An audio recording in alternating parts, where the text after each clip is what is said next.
Thank you so much, Cristina, and thank you for the introduction.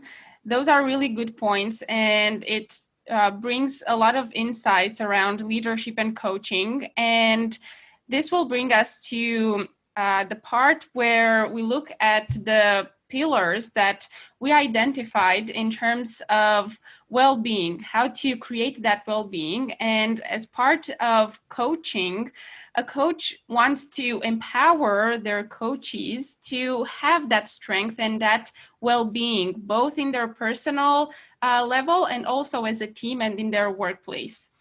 So based on the needs that we identified, especially in the maritime industry, we wanted to bring the basis and the foundations for three main topics. And the first one, which relates also to one of the questions that Cristina mentioned in the conclusion about the balance between our happiness and our growth.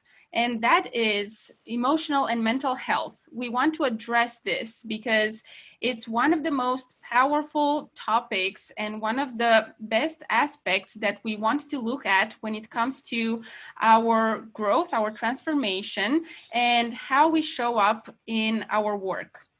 And why is mental health important? It's the way that we perform in our workplace is related to our well-being and how we feel.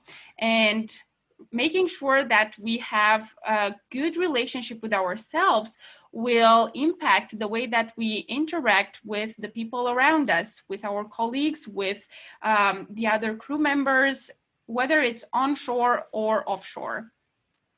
And one way that we want to do this is through mindfulness. So I'm going to talk about some powerful techniques and very easy to implement because I really want you to leave this webinar with some easy to implement ways that you can apply right away and that you will use for yourself and maybe also suggest to the people around you so that you will see the results in time. Mindfulness is one way to boost our emotional health and the way that we want to take care of ourselves. What does mindfulness mean? It means that we are present. It means that we are connected and we are in touch with our senses. We focus on what we see with our eyes, what we can touch with our hands, what we smell, what we taste, and what we hear. And with all of this, we are brought into the present moment. We are connected to the reality. So how can we bring more mindfulness into our life, whether it's at work or outside of work? Most importantly is to find moments of presence and peace and reconnection. And you can do that in different ways. For instance, when you have a busy day, you can just find a couple of minutes to go to a quiet place and just take a few deep breaths and bring yourself back into the moment. That is one way to find presence. Another way would be to connect to your sense of taste. For instance, during your lunch break, we tend to have multitasking. We want to do different other things, to talk to our colleagues or maybe to check our phones. But instead, try to find, even if it's just for a couple of minutes, try to really focus on the taste of your food. That is another way to be mindful. These moments of presence and reconnection are actually helpful for our brain because it eases that tension. If we constantly go through our day being busy with activities and different tasks, our brain is in a constant tension.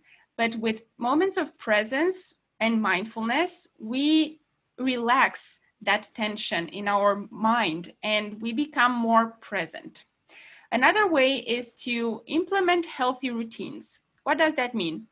It means that we implement in our daily parts some moments of self-care. For instance, in the morning, you can have a couple of minutes when you can take a few deep breaths, you can choose to meditate or maybe journal, maybe do a little bit of physical movement so that you set yourself up for a really good day.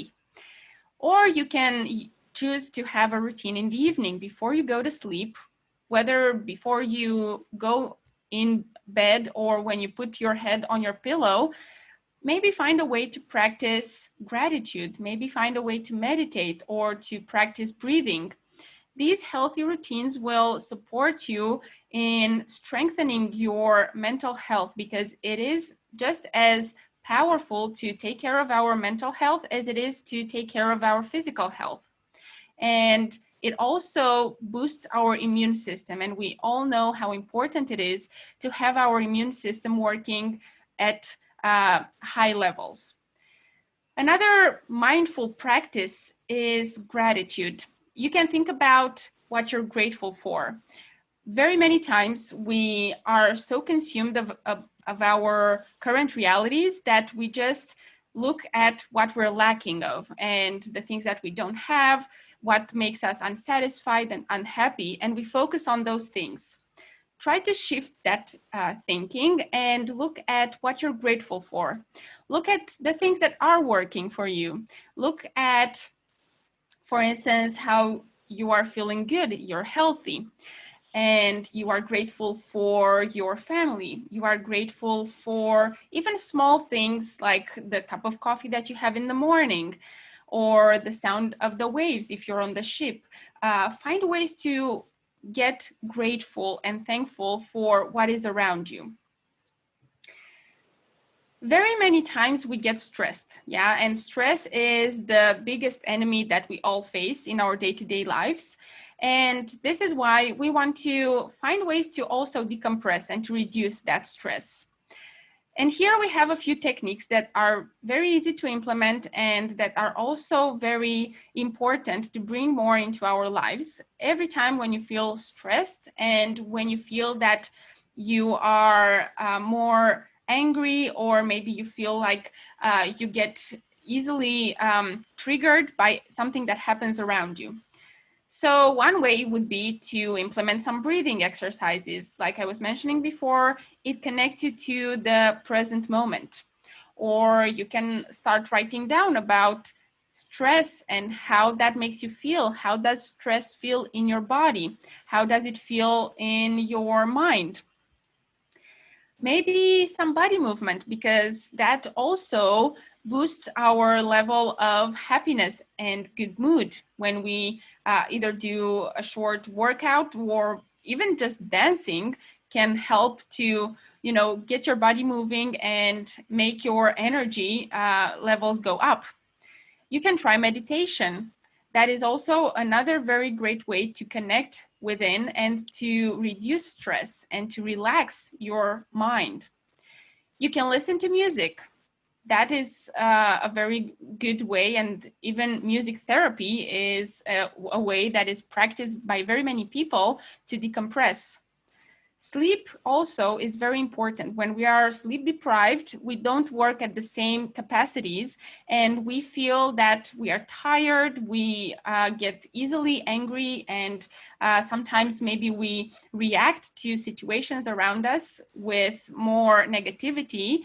And that way we create that stress, not only with ourselves, but also to the people around us. And it's also important to communicate, find people to talk to, and to implement that listening that we were talking about in coaching, and that Cristina was mentioning as well. And I'm going to also bring it back a little bit later. So now I'm going to invite you to do a couple of exercises so that we can test out these stress reducing techniques, and that you can later implement them as well in your routines, or maybe to also take them further to the people around you, to your colleagues and your team members. Alexandra, yes? Don't mind, please. We have two participants that would like to tell us something. So, ma'am, I would like to know how to improve my, that I'm going to, do work on board ship in the MUX. So I would be working for a 6 month. So how can I, survive on board ship? Because I never been on board ship. So this is the first time for me. Can you please tell me? Thank you very much for your question, Singh. So, Alexandra, there is this issue of a long time of staying inside with no social connection. Either you can say some thoughts, or the other, Alexandra, which one of you? Yeah, from my perspective, thank you so much for the question. From my perspective, in terms of mindfulness and implementing mindfulness, even when you are on board, find time for those healthy routines. I'm sure that it's going to be different. It's not like a 9-to-5 job, but even if you have 5 minutes and do some yoga, do some meditation in the morning, or maybe at the end of the workday, that will bring some balance, because I'm sure that there will be times of stress, but at the same time, it's important to find that connection with ourselves in all situations. And you brought up lockdown, and absolutely, we all went through that stress of being in lockdown, and exactly having those healthy routines and healthy practices was the way to get through that. So that would be my my insight, and I'm sure Alexandra will have another some more insights from being on the ship.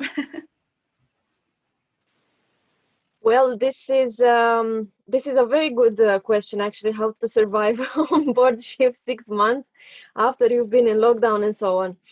So basically, when you are on board ship, your first reward, as Miss Badita said, is the food. After you work 4 hours in the morning, lunch will be your best reward.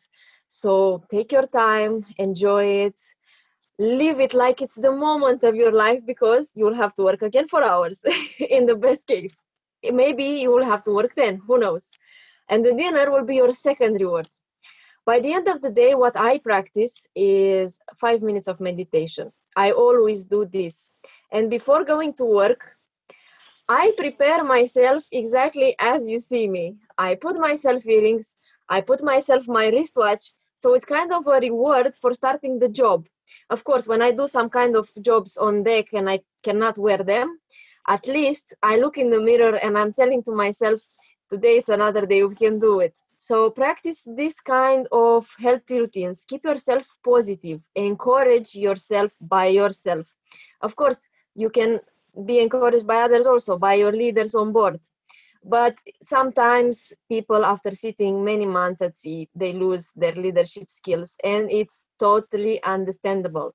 But then you have to take the strings. So you have to encourage the people. Maybe you are new and you have more power than the others. So just try to practice this kind of small rewards for yourself. Maybe even buying one small chocolate from the slope chest at the end of the week. It might be the best reward ever you received.